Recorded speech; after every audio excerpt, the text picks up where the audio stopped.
8 రోజుల సమయం. 8 రోజుల సమయంలో ప్రతి గ్రామంలో కూడా ఇంటింటికి తిరుగుతూ మన కేసీఆర్ గారు 10 సంవత్సరాల కాలంలో మనం ఆ గ్రామంలో ఎంతమందికి పెన్షన్లు ఇచ్చినాం మన దగ్గర లిస్ట్ ఉంది. నేను మరి డాక్టర్ కిరణ్ గారిని లేకపోతే ప్రతి గ్రామాల లిస్టు కూడా మీరు ఒక మాట తెప్పించిస్తే కూడా పంపిమంటే పంపిస్తాం. మనం అసెంబ్లీ ఎన్నికలప్పుడు ఇచ్చినాం. కానీ ఇప్పుడు ఆ అసెంబ్లీలో నిలబడ్డటువంటి మరి మన మాజీ ఎమ్మెల్యే గారు మన పార్టీని వదిలి పారిపోవడం జరిగింది. ఇక అటువంటి వ్యక్తి దగ్గరికి వెళ్ళి మన రికార్డ్స్ ఉన్నాయి, అది తెప్పించి మీ గ్రామ పంచాయతీలో తిరిగేటప్పుడు ఎందరో మందికి పెన్షన్లు ఇచ్చినాం. కూడా వీకినటువంటి ఘనత నరేంద్ర మోడీ తప్ప. 2 కోట్ల ఉద్యోగాలు సంవత్సరం అంటే ఇలా 10 ఏళ్ల 20 కోట్ల మందికి, అది ప్రభుత్వం కావచ్చు ప్రైవేట్ కావచ్చు, ఉద్యోగ దాఖలాలు లేవు. దాంతోపాటు మీరు ఒకసారి ఆలోచన చేయండి. ఇలా రైతులందరికీ కూడా ఆదాయం డబల్ చేస్తామని చెప్పి స్వామినాథన్ కమిటీ సిఫార్సుల్ని అమలు చేస్తామని చెప్పి ఈయన ఏం చేసిండు? అమలు చేసినట్టే పక్కకి పెట్టి ఈరోజు ఈయన నల్ల చట్టాలు తీసుకొచ్చి రైతులు పండించిన పంట, ఆ నల్ల చట్టాల్లో ఏముందంటే రైతులు పండించిన పంట మార్కెట్ కమిటీలు తీసేసింది. మార్కెట్ కమిటీలకు పంట పోయే పని లేదు.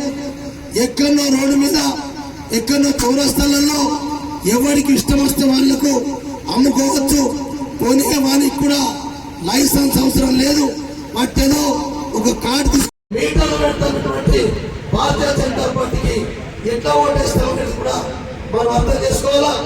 మా అక్క చెల్లెలు అయితే భారతదేశంలో నల్లధనం తమేసాం మొత్తం ప్రధానమంత్రి అయిన వెంటనే మా అక్క చెల్లెల ఖాతాల్లో 15 లక్షల రూపాయలు వేస్తామని చెప్పినటువంటి నరేంద్ర మోడీ ఈ రోజు ఒక్క కూడా పైసా వల్లే అందులో ఓటేద్దామా నరేంద్ర మోడీ గారికి. దాంతో పాటు ఉజ్వల పథకం ద్వారా అందరికి కూడా ఫ్రీ గ్యాస్ కనెక్షన్ ఇస్తామని చెప్పిండు. ఒక్కరికి కూడా ఇవ్వలేదు.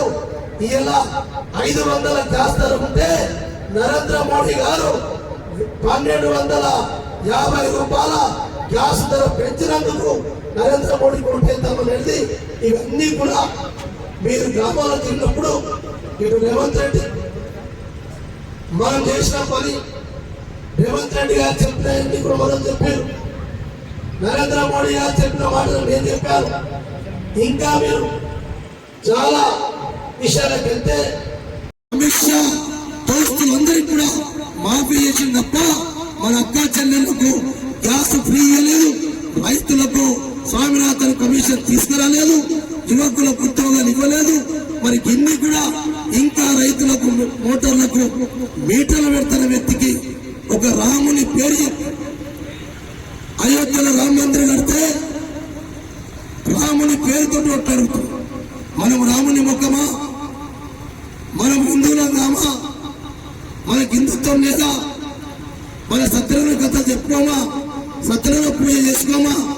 కేవలం ఒక నరేంద్ర మోడీ హిందువు చెప్తే మనం అందరం కూడా హిందువులం కామా?